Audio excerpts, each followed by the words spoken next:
What's up, everyone? Welcome to the video. Today we're going to take a look at how to change the battery in this GM key fob. So this remote key fob is going to use replacement battery CR2032, and I'll put a link in the description box of this video to where you can purchase these batteries if you're in need. I'm going to be using a quarter to open this fob. GM kind of designed this to use with a coin. If you don't have a coin handy, you can use a flathead screwdriver.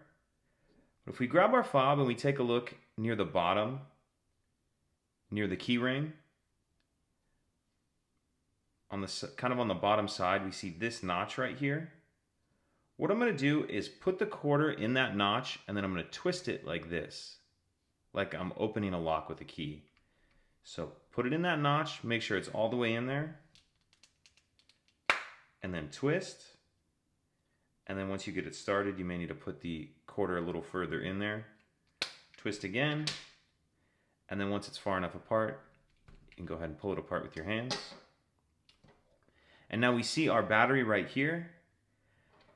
And for this, you'll need a small flathead screwdriver or even something just with small enough with a point in it. We're just trying to fit in this little notch right here. Go in that little notch just to get under the edge of the battery. Get the old battery out of there. We'll grab our new battery, and we want to make sure that we're installing that with the plus side up.